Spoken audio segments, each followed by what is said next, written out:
Hey, what's up, everybody? This is Charles the Bandsman, and welcome you guys to another episode of the DREAMERSPRO show, where we cover everything from sports, hot topics, classic debates, and entertainment, and we give you guys a fresh perspective on things and how we see them. And today we have a hilarious show for you guys. Before we get into it, please make sure you like the video and sub to the channel. So yesterday was a big game between the Lakers and the Minnesota Timberwolves.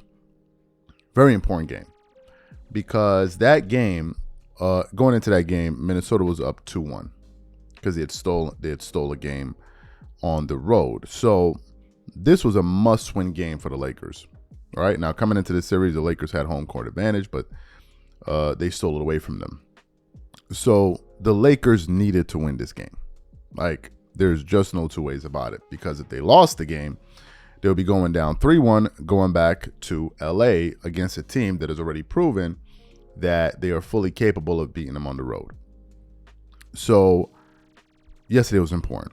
And when the game started, at various points in times, I actually thought that the Lakers were going to win. Like, I really did.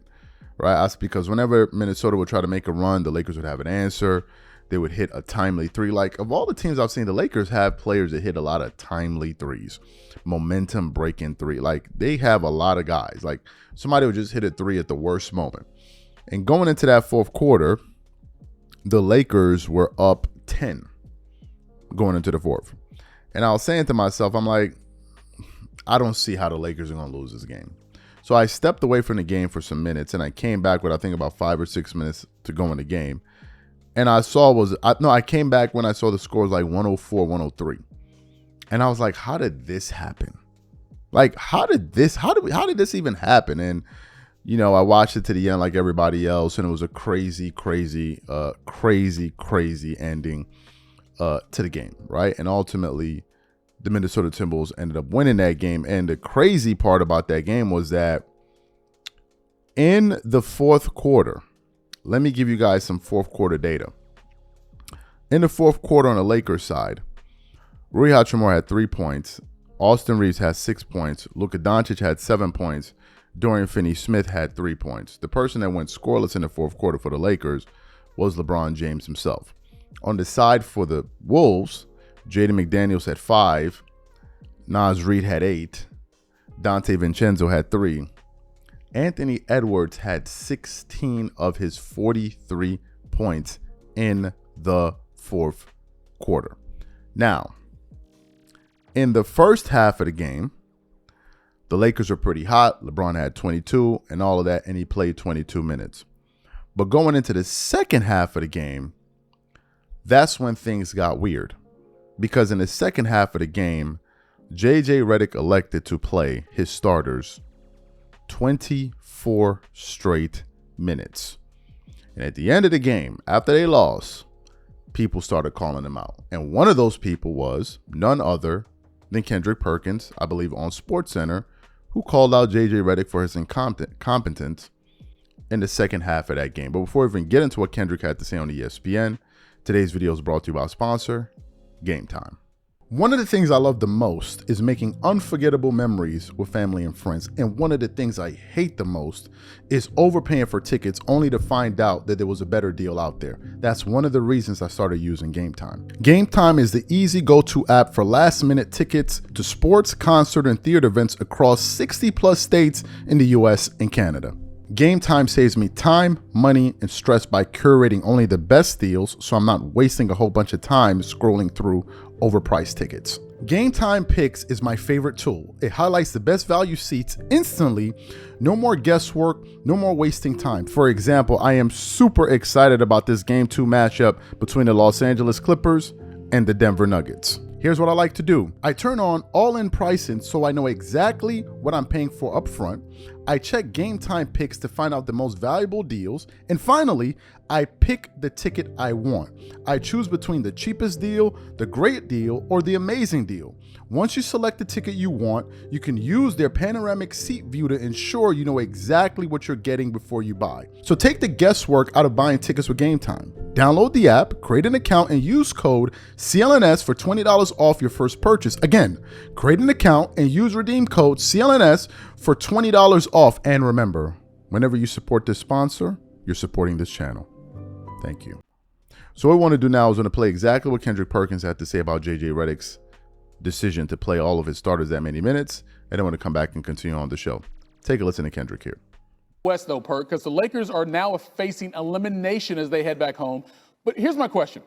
Based on how the T-Wolves built this 3-1 series lead in the first place, how can the Lakers now turn around and reel off 3 straight wins and advance to the next round? They can't. And you know why I love coming on here?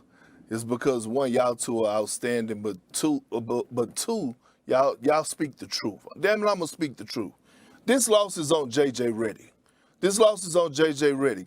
Is nowhere in hell you play the same 5 for 24 straight minutes, and especially a 40-year-old LeBron James, right, that's playing in his 100th season. Like, at some point, you got to spare these guys some type of rest. Luka was exhausted. LeBron was exhausted. You're going against a young, athletic Minnesota team. Jay McDaniels, Anthony Edwards, Julius Randle. That is physical, and that is going to cause for them to need their legs. And so I'm looking at JJ, and I'm like, damn. You couldn't get Gabe Vincent and Vando in just for a few minutes to get LeBron a blow, or maybe even Luka a blow. If you look down the stretch, LeBron was standing in the corner. It's because he have to do so much defensively. You got him down there banging with Rudy and Julius and Nas Reed. He started off guarding the game against Jay McDaniels. He was guarding Anthony Edwards. I mean, damn, JJ, 24 straight minutes, the same 5. Come on, man. That's how Eves works. Hey, and the man is 40 years old, Perk. That's what I'm saying. What are you saying about 40-year-olds? I'm saying 40-year-olds can't do what they used to do. He may be the best conditioned 40-year-old the NBA's ever seen. Yes. But that don't mean he can still do what he did when he was 40-year-olds hurt. We have lots of boomers. I'm 40 and I'm hurting right now. All the time. All right, well, good luck getting up. Be careful. Use the handles. So you heard what Kendrick Perkins had to say there. Let me tell you why I don't feel sorry for J.J. Redick, and I think he deserves all the smoke that he's getting. Because a lot of you guys were hyping him up. A lot of you guys were hyping him up, and a lot of you were comparing him to the Lakers' former coach and Darvin Ham. Oh, Darvin Ham is incompetent, or he doesn't know how to do this. He can't do substitution patterns right. Blah, blah, blah, blah, blah, blah, blah, blah, blah. But then, I then realized that Darvin Ham, first year he coached the Lakers, they went to the Western Conference Finals. JJ and these guys are 1 loss away from being knocked out in the first round. So how at the end of this can you then say, oh, JJ Redick was clearly an upgrade when the results are the same or worse? That's the first part. I was then going through the internet last night just looking at people's reaction and for the stuff that JJ did. Do you know what some people were saying? I mean, give him a break. He's a first-year coach. And I'm like, where was all of this when Darvin Ham was coaching? There was no, oh, give him a break. He's a first-year coach and, oh, let him breathe and all. There was none of that. It was, we're done with Ham. We're done with Darvin Ham. We're done with him. He's incompetent and all of that. But for JJ, it is all of a sudden there's this, oh, let's just cut him some slack here. He's a rookie head coach. And I think the reason a lot of people are doing this is because he's a LeBron guy. And he's endorsed by LeBron James. So most of his supporters are going to support LeBron. They're going to support him. That's the reason. LeBron didn't like Darvin Ham, so therefore all of his supporters, the vast majority of them, didn't like Darvin Ham. But because he likes JJ Redick, they're going to find ways to make excuses for him. It is that simple, folks. It's that simple.